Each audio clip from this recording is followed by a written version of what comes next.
Welcome to this evening's AASPT Female Athlete SIG podcast.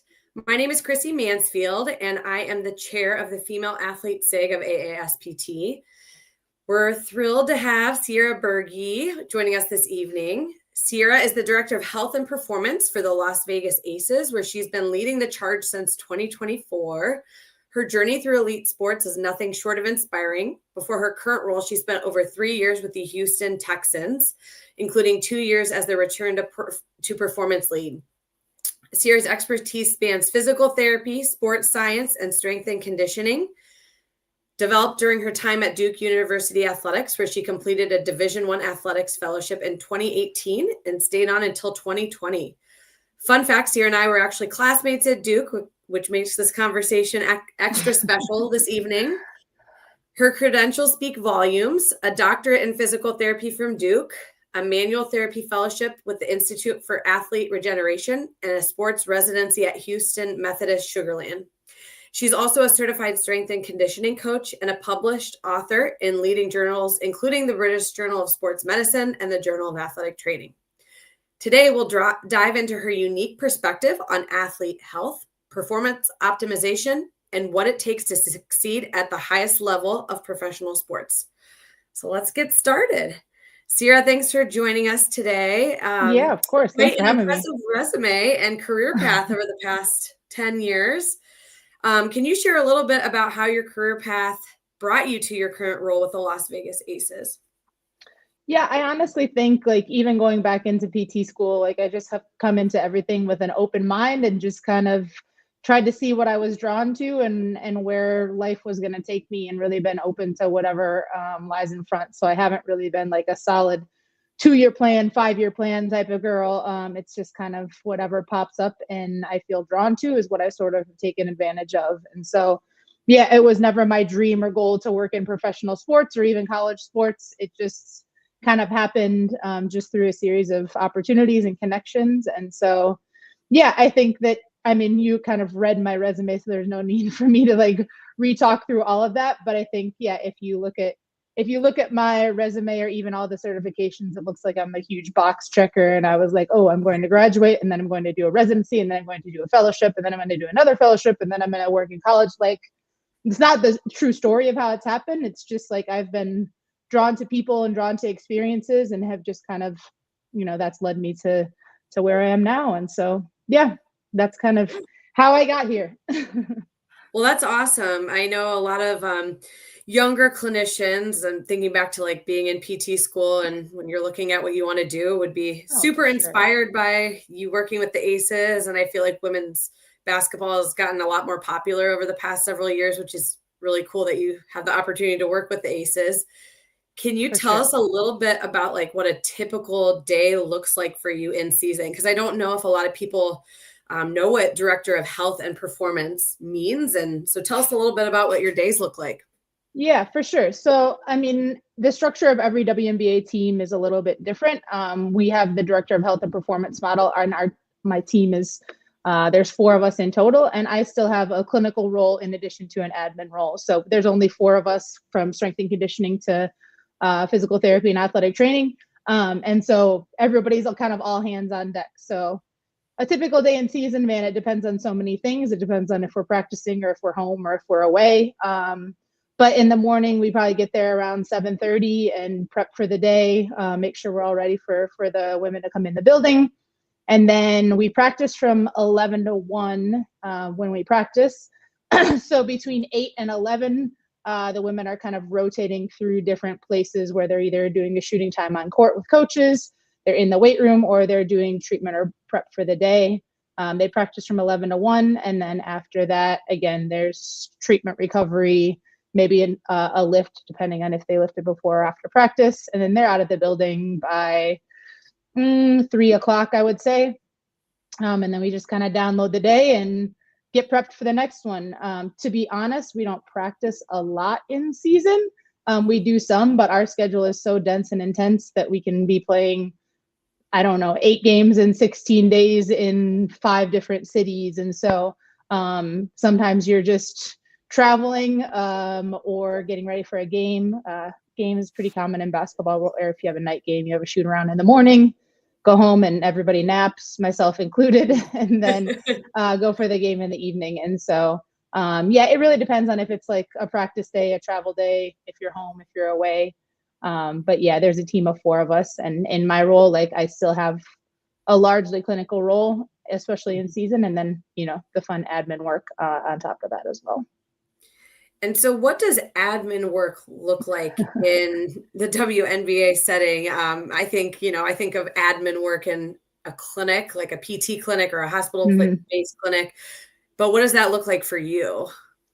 Yeah, for me, like, again, it depends on when in season. Obviously, preseason is physicals and like getting all that stuff up set. But then in season, it's really like serving and figuring out whatever our girls need. If they need a massage, if they need to go see a dermatologist, if they need a dentist appointment, if they need to follow up with a doctor. And so it's really like creating and maintaining relationships with all of our contracted providers. If they need to see our psychologist, talk to our dietitian. So like, kind of based on what's going on and what their needs are, it's really just making sure that they have the right connections with the people that they need as fast as possible to kind of keep things going. And then there's always planning and packing and getting ready for travel, and you know, a lot of the budgeting and all that stuff like that admin work is right now and in the off season and prepping for the next. But in season, it's really just like all about serving the girls and anticipating what we'll need for our upcoming road trips based on where we're going to be. And so it's really like being in the moment with serving their needs and then thinking 3 steps ahead of what's to come in the coming weeks, and really being prepared so nothing falls through the cracks. Yeah, that's super interesting. So a lot of it sounds like is orchestrating their care outside of like rehab and like strength and conditioning, in addition to like the traveling schedule.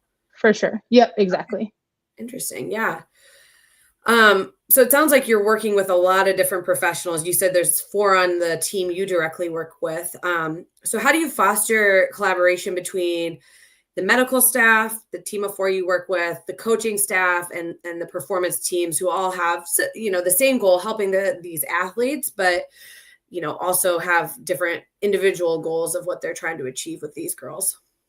Yeah, I think the model that we're trending towards working with this more so is like more of a transdisciplinary approach. So very often things can be super siloed, where it's like medical and then strength and conditioning and then nutrition, right? And then coaching. And that's a super common model and one that I've worked in a lot. But then there's always that like transition point that's tricky of who's in charge when it's in a certain room or a certain space or a certain domain. And so I will be honest, like this hasn't translated to coaching staff yet, but we started with our own group with our health and performance team. And it's so maybe more so going based on topics. So if our big topics are readiness, recovery, education, and impact, like giving our athletes a good education to make the best decision possible. And then rehab, those are kind of our 4 pillars. So readiness, rehab, education, and what did I say? Readiness. I should know this. Recovery. Anyway, so recovery. It's like taking all of our domains and making sure like how does each area of expertise filter into that? So like if we're talking about the topic of readiness, what does a dietitian think optimal readiness is from their lens? What does a psychologist think optimal readiness is from their professional lens?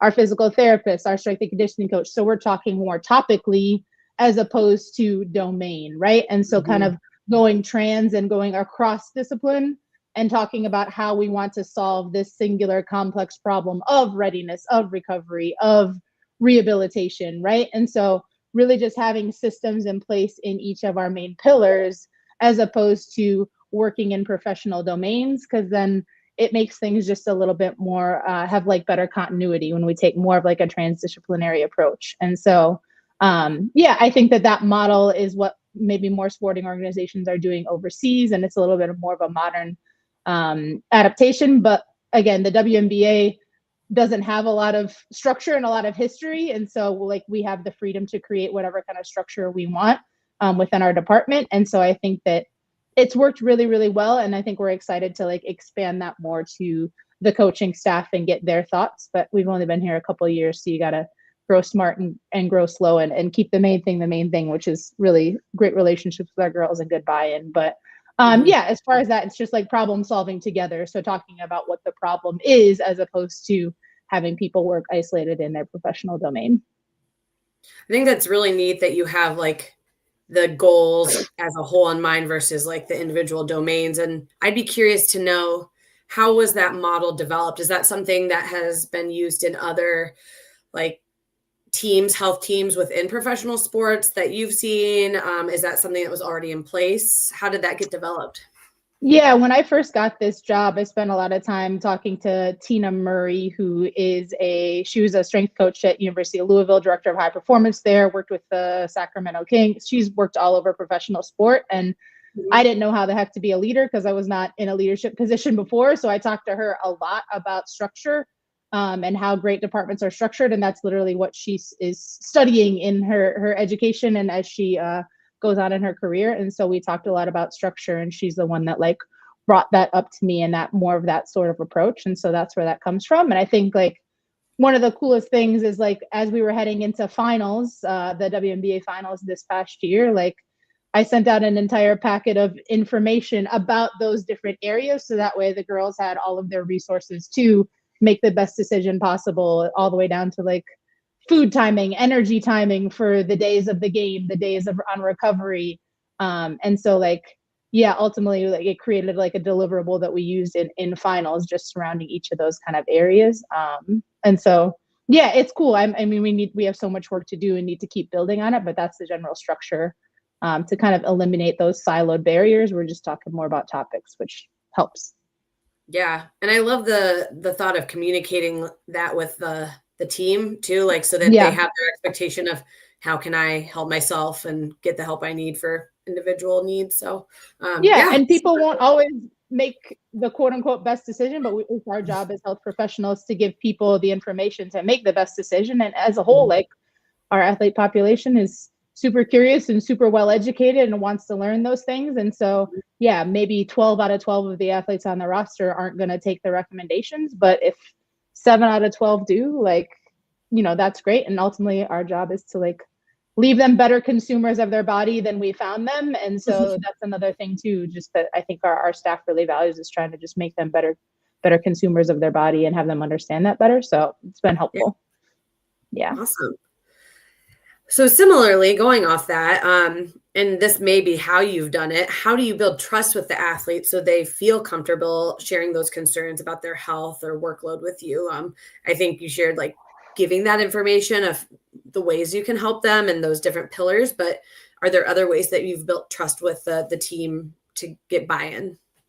Yeah, I think that completely aside, like it took us 2 years almost to earn the right to be able to deliver that information to them. Like our setting is big on athlete trust and athlete relationship. And so really our first 2 years, our goal was player experience. We wanted the athletes to want to be in the building. We wanted them to want to come see us. We wanted to build good buy-in with the locker room. And so honestly, on our part, that took a lot of listening, a lot of doing what the athletes perceived that they wanted and perceived was best for them. And then as we built buy-in, we could slowly integrate what some of our ideas too. And I think a perfect example is like the lead rehab specialist on my team is Jerica Thomas, and she worked at USA Track and Field before she came to the Aces and literally fine-tuned the finest Ferraris of USA Track and Field. Like she is very, very, very talented. And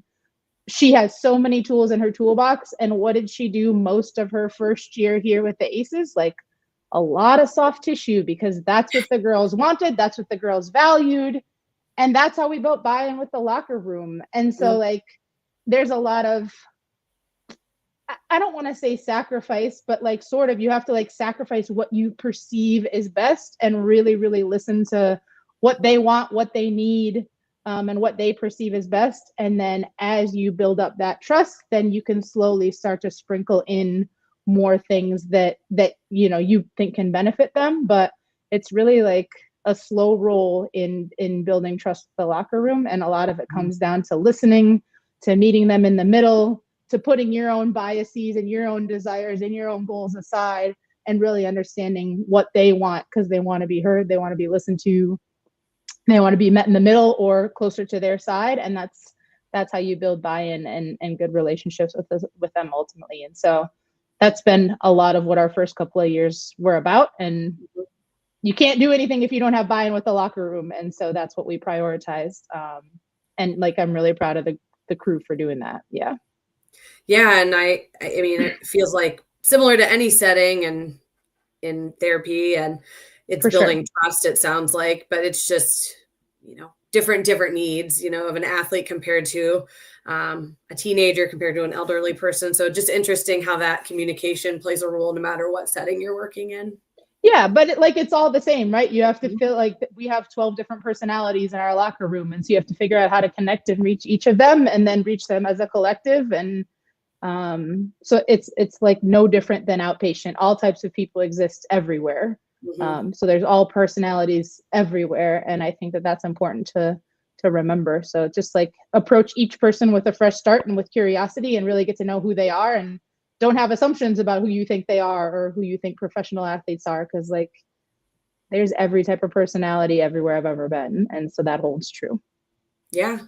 Yeah. Kind of going off that, because it sounds like now that you've built that trust, you can delve a little bit more into some of the areas you're passionate about and some of the skills you've built over your career. How do you manage the competing demands of athlete recovery with load management and then player availability while avoiding burnout as well? Because there's a lot of things going on. You mentioned 8 games and 16 days. Yes. So a lot going on there. So how do you manage all that or help support the athletes through that?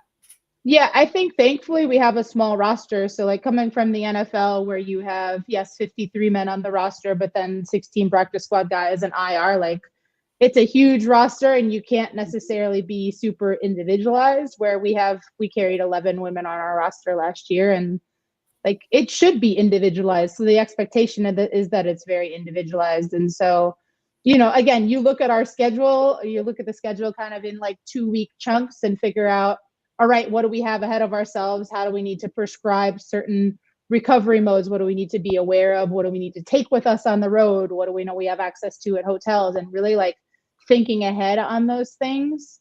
And then really taking an individualized approach, because sure, I can tell you there's 5 athletes on our team that are probably going to play over 30 minutes. But aside from that, it kind of depends on the flow of the game. So low minute players, medium minute players, high minute players, and figuring out, where each of them are in the stress recovery cycle, right? Our high minute players are going to be more on the recovery end of things and prescribing that. And our low minute players are going to be more on the stress side of things. And so we have to figure out how to prescribe stress. And so, I mean, thankfully there's 4 staff members and 11 women. And so we just kind of figure out how to take a systematic but an individualized approach at the same time based on athlete needs. And you think about age too. Last year we had a 37-year-old on our team all the way down to a 22-year-old, right? And so like those people, regardless of how many minutes they play, are going to have different needs. And so luckily we can take a very individualized approach, just because that's the expectation at this setting, and it should be. With a larger roster, it's impossible to do that. But for us, that's what we can do, which is nice. Yeah, that's super interesting, thinking about like, the Texans, which is a large roster compared to this. And I guess I never really thought of it that way, about like you can give more of an individualized approach with that for sure roster. And that's what they expect too, honestly. Like even if they would benefit from the same strength and conditioning workout as the person next to them, like they want it to be their own. They want it to be individualized. So it's part of meeting the expectation of the setting too. Yeah. Yeah. On the flip side of that, how do you strike that balance of individual athlete autonomy with the team-wide performance goals or protocols, things they're doing as a whole? Is there ways you approach that differently? I know like you talked about the individual like rehab recovery plans, but what about, thinking about that team approach for goals for all the girls? Yeah, I think again, like we'll continue to do a better job of that as the years go on. But like the first couple of years, we really prioritized athlete relationship and making everything individualized and going more on the athlete autonomy side of things. And now that we have a little bit more buy-in and clout built up with the roster, I think we can start to kind of shift them towards more prescriptive things, and then start to establish some more KPIs that are like, yes, standard, but also individualized at the same time, right? Like standardized strength norms, standardized power norms, like standardized conditioning norms. Like we can start to develop those things and hold most of our roster to it. And there's going to be certain people that are going to opt out, and like that's okay too. And you just have to accept that and not dig your heels in too hard. And usually, this happens with anything, but if like 6 or 7 people opt into something, then those other ones are going to maybe get curious about what's going on. And so they'll start to, filter over in that way. So you just have to get buy-in and be patient, and then also respect if people opt out. That is their professional athletes, and that's also their prerogative. And they go more on the autonomy end of things. So yeah, it's like balancing structure with balancing autonomy, and it's a little bit different for every person. But again, you want to capture a majority of the roster, and there's a few that you won't, and you have to like accept that as well. Yeah. Thinking of the differences, since you've worked in several settings now, and I'm sure at Duke you worked with different, like both male and female sports, worked with the Texans, which was male dominant. What challenges or insights do you feel like you've encountered designing individualized return to play programs for these elite female athletes compared to male athletes? Are there things that you've changed, taken into account? Do you feel like things you've learned over the past few years working in this setting compared to with the Texans?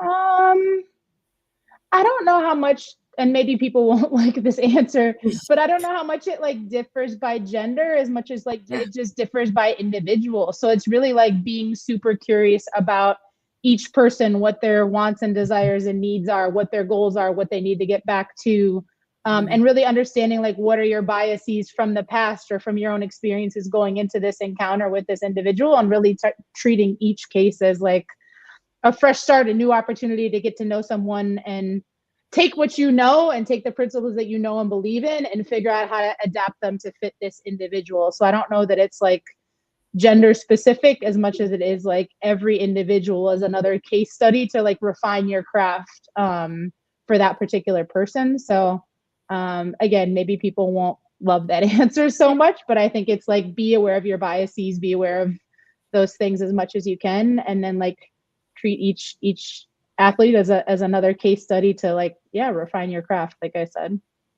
And I think too, the importance of like, no matter what the person's background, like making it individualized is probably the most important thing, because they might have like, psychosocial things going on, dietary, like all the different needs, which and that's plays like all into that gender specific. Yeah.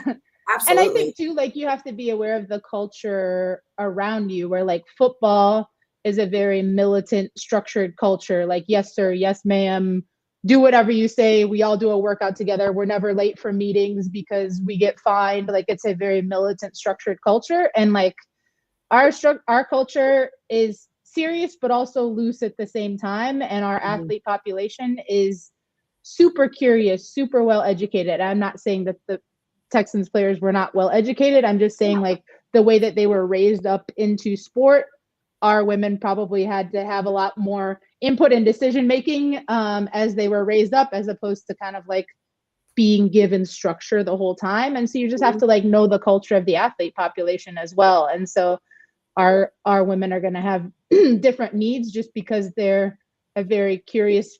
They're going to give you pushback. They're going to ask why, and not from like a challenge you perspective, but like they genuinely want to know why they're doing anything.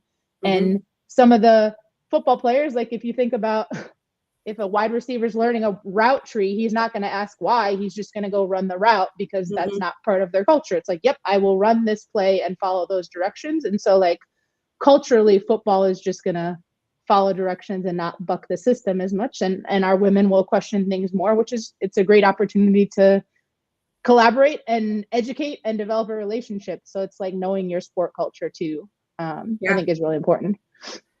No, that's super interesting. And I think I'm sure over your career, just with like the Duke athletics opportunity to working with different athletes, you saw cultural differences between for sure different sports and, male versus female sports. Yeah, like a like Duke that. student's gonna tell you their pain's like a 7.2, and I'm like, okay, like we don't need decimals, you know, like, but that's a Duke student thing where like I haven't heard that since, you know what I mean?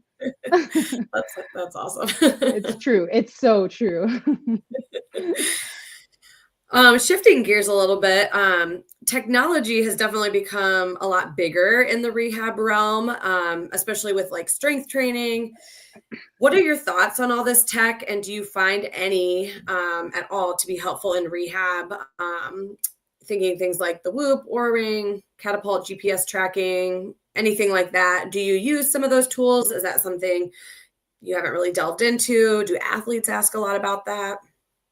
Yeah, I think it's super important. And I also think like with anything, we can overdo something and the pendulum always swings to extremes, right? And so I think that there is a lot of tech out there. And I think that some of it is great. And I think also like, don't forget that the relationship piece of things like is paramount, right? For getting people to do what you want them to do. And, you know, you can do all the numbers and everything, but like, if you don't have a good relationship, I think some of that stuff is not meaningless, but less meaningful. And so I love data, and I think that it helps you be objective. It helps you make better decisions. It helps hold you accountable. It helps hold the athlete accountable. So I think that those like accountability checks and balances are great.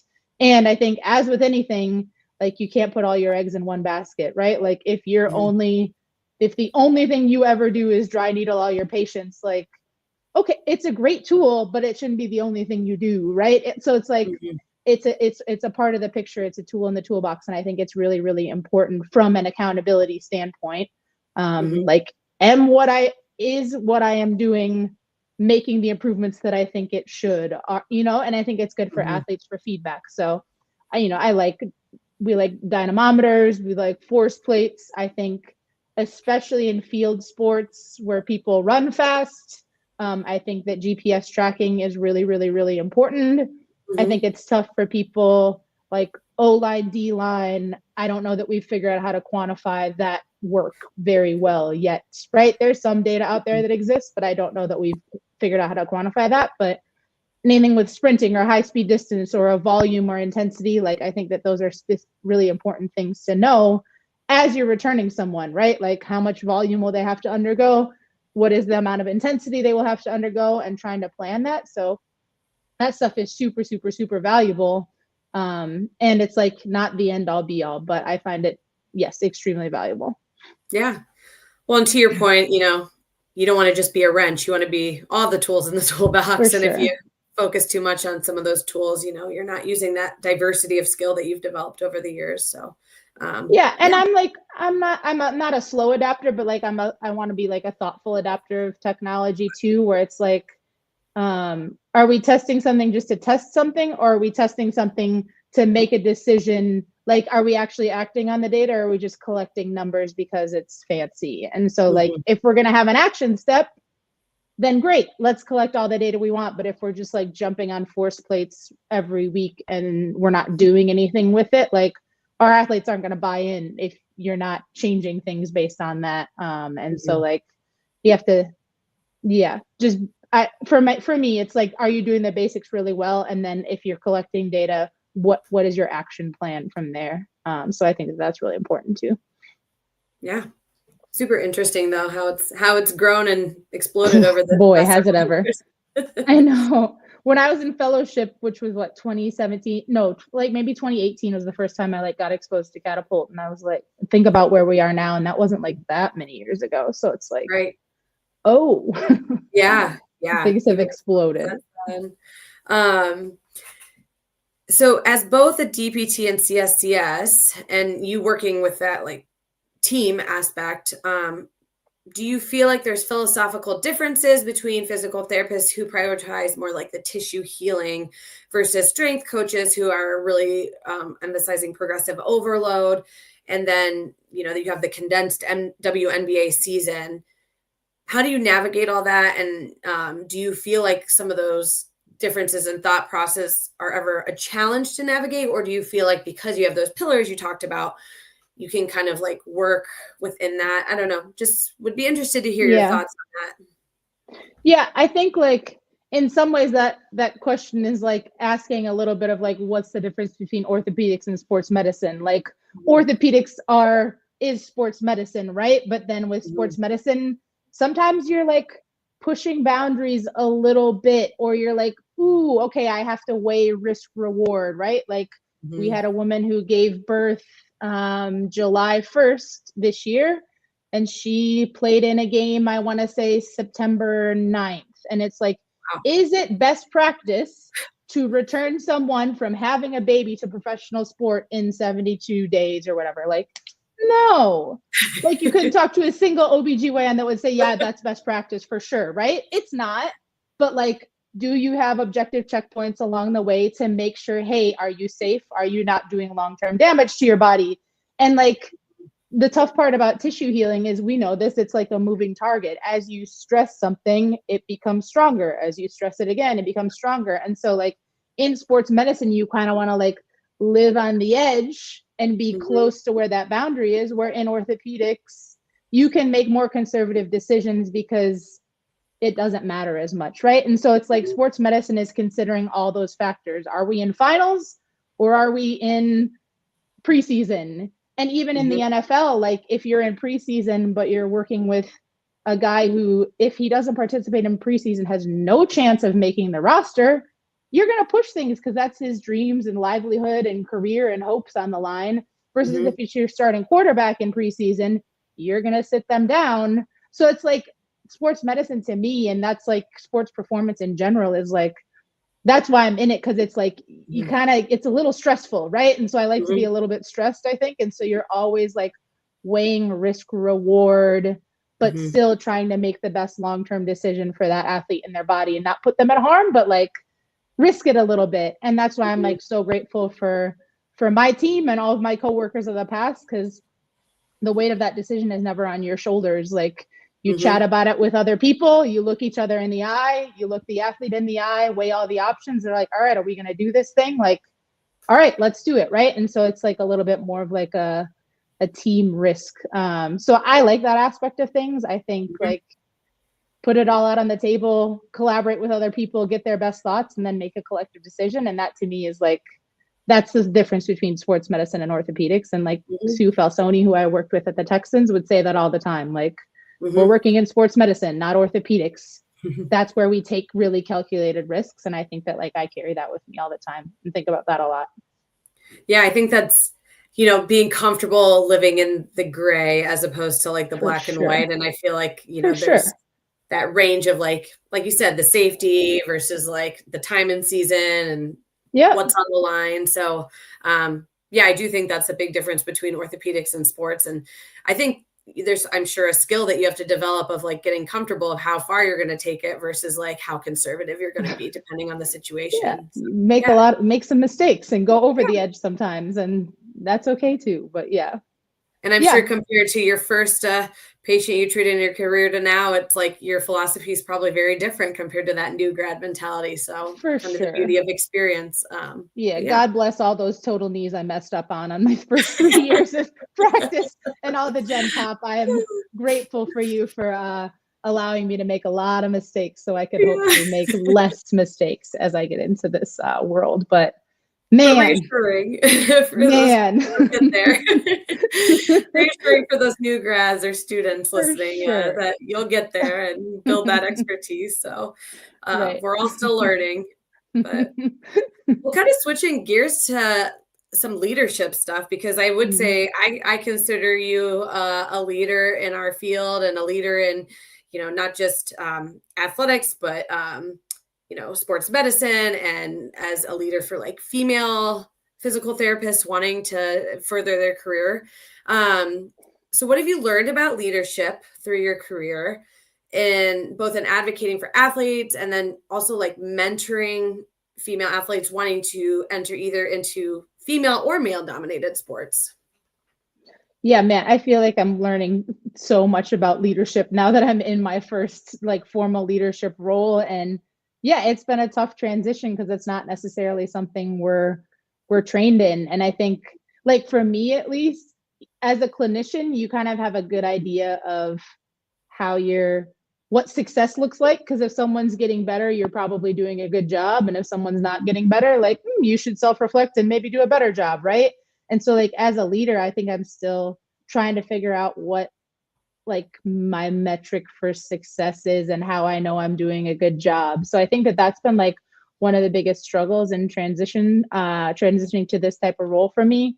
And I think too, like I've taken a lot of leadership lessons, good and bad, from all the leaders that I've had in the past. And I'm super grateful for that. I think it's just like, it's really useful to know what we don't want to do in life by having jobs we hate or careers we hate or settings we hate. Like, I think I'm grateful for leaders that I've had too, that have led in a way that I don't want to lead. So that way I know how to like form my leadership. And so, yeah, I think it's just like, I mean, as with anything, I think I'm a product of a bunch of different people that have like loved me into being and into this space. And so, yeah, I'm really just like grateful for all the people that have, you know, spent time with me along this journey. And so, yeah, I think that's what I tell like younger people too. It's just like dive in super deep wherever you're at, develop great relationships wherever you're at. You can learn anything from any setting, even if it's a bad job or a bad setting or a bad clinical rotation. Like that's so valuable because you know what you don't like. And we always are just searching for like the euphoric, what we do like. But I think it's really valuable to know like what doesn't fit. And so even diving deep into those experiences, I think is really, really important. And then like, if you dive in deep, you develop great relationships, and those people are the phone calls when you're lost or don't know what you're doing or have questions. And so like more than anything, it's like the relationships I've developed along the way are the phone calls that I make when I'm panicking or don't know what's going on, which happens occasionally. So, yeah. I think cool building that like network of people who have built you up along the way and influence your leadership style, but also your treatment style and you as a person. And I think that's important for younger clinicians to know, is like every stage, whether it's like your first clinical to like your first job to your dream job, is important. So for sure. Yeah. And like there's even classmates, like I had a question about a concussion last year and I called Bobby, right? Like there's even classmates that you have that you like, I'll tell you, there's a lot of problems I can't solve, but I can at least identify them. And there isn't anybody in my network that I don't think can't help me solve a problem, but I sure don't have all the answers. But like, I got a lot of people I can call, which like I'm grateful for. Yeah. Yeah, that's a really cool perspective. You can't be an expert in every single thing, but you can know who I'm not. to reach out to help you. I know who to call. Maybe that's it. For young professionals. Yes, let's go. I have a little friend joining me. Hi, buddy.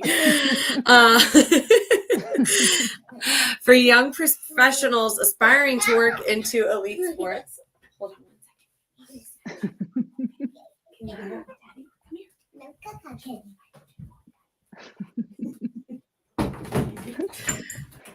Uh-oh.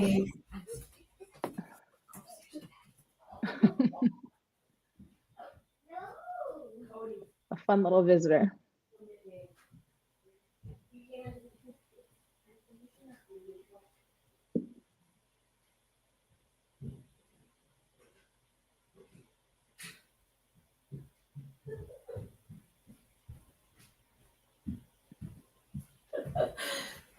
All good. All good. That's surprise hilarious. Visitors. For young professionals aspiring to work in elite sports, what do you think is the most critical skills that you've gained over your career, or advice you would give for people looking to transition into that elite environment? I think we already talked about it a little bit, and maybe I'm just biased because that was my journey, but like, don't be in a rush to get anywhere. I think I am so grateful for the 3.5 years that I spent working in outpatient, because I just got a lot of reps. Like in pro sports, you don't get that many reps. So seeing 20, 25, 30 patients a day, like I got a lot of reps throughout those 3 years, where here, like we have a roster of the same 11 women, and no, knock on wood, not that much happens over the course of the year. And like, that's not that much. I would see more people in a single day than I see in a single year here. You know what I mean? So you get to like, you don't get that much diversity. Your evaluation skills can get worse, right? If you just go straight to pro sport. And so I think like, don't be in a rush to get anywhere, and like really value getting a lot of reps, because everybody's bad at their job when they graduate, even though we think we're good. Like, we're not. You and I both know that, right? And so like, just reps makes you better. And then having like surrounding yourself with people that you can go to ask questions as you're getting those reps. I think that that's how you like get good and hone your craft. And I think the challenge of working in higher level sport is not your craft, it's dealing with all of the other entities surrounding it. So you better be pretty comfortable with your craft once you kind of work in that level, because there's a lot of other things that are going to stress you out. And so hopefully, you know, those basics of your craft don't stress you out. And it's not a great place to make big mistakes, I would say, on that sort of stage. And so that's left off for, again, shout out to all my total knee replacements. That's that's left for those people. So I think that that's the biggest thing. And then I think like, I don't know, again, probably coming from my own bias, but don't have too narrow of a focus. Like, if you are so bent on working in professional sport, I would ask you why. Like, have you really dug into the why? Like, what are your assumptions about professional sport? What makes you want to work in that level so badly that you need to get there? And like, understanding what your assumptions are. If it's like, because it's flashy and hype, and like, you think that everybody's going to be motivated in professional sport, you don't want to work with unmotivated people in the clinic. Like, guess what? There's unmotivated professional athletes also, right? Like, again, we already said this, but all types of people exist everywhere. So like, if you really want to be somewhere and need to be somewhere, like, ask yourself why. Because if it is just the optics and the free food and the free clothes, like, that's going to wear out real quickly on those hard days when you get home from the airplane at 3 a.m. and got to be back at 7 a.m. Right. And so there has to be a little bit more depth in why you want to work in that area. And then like, don't be in a rush, like, hone your craft, get really good at your craft, and life will move you when you're meant to move in that direction. Yeah. Kind of that patience of like, you know, the steps it takes to get there. And for sure. Yeah. I think I had a mentor once that said, instead of a career ladder, it should be a rock wall. Like, every experience is like something that helps you grow to get to the next level and build you as a professional, as a clinician. So great to hear that advice, because I do think sometimes it's a very like appealing career path, but maybe people aren't aware of like what goes into that. So don't have rose-colored glasses about it too. And I think if you have too narrow of a focus, like, you might miss a lot of things in your periphery that are meant for you, right? Like, maybe something over here is meant for you and it's not actually that. But if you stay too narrow of a focus, again, you might miss out on other things that really are meant for you. And so that's really what I think too. So just to finish off here, because this has been a great conversation, I feel like really helpful for people wanting to learn about your career path and professional sports. Is there one actionable thing that you think clinicians can do to better serve female athletes? And maybe it's just that individualized approach that you talked about and approaching with curiosity, but anything that you would add as like a takeaway working with elite female athletes? Yeah, I think curiosity is huge. And then like, being aware of your own biases, which I know is tough sometimes because it's usually a blind spot for a reason. But like, if you think that females are just small males, or that they're all weak and have knee valgus, like, that's what you're going to look for when they're in front of you, right? And so like, try to approach each encounter, whether that's male or female, with like just a fresh perspective, open eyes. And I think that that's really the best thing. So it's not, I think like, be aware of your biases and approach each encounter with curiosity, and use your experiences to guide that curiosity. But at the same time, like, I think that that's the biggest thing, is like, always be curious about your thoughts, be curious about your decisions, be curious about the athlete in front of you, and their environment and their constraints. And I think that that's probably what I would say. Awesome. Well, thank you so much for being willing to join us tonight for our SIG podcast. I think a lot of people would see you as a leader in this field, and I know I see you as a leader and somebody that I'm excited to learn more from throughout your career. So thanks for joining. Yeah, I appreciate it. Thanks for having me. Yeah. Have a great night. Thanks, you too. Thanks.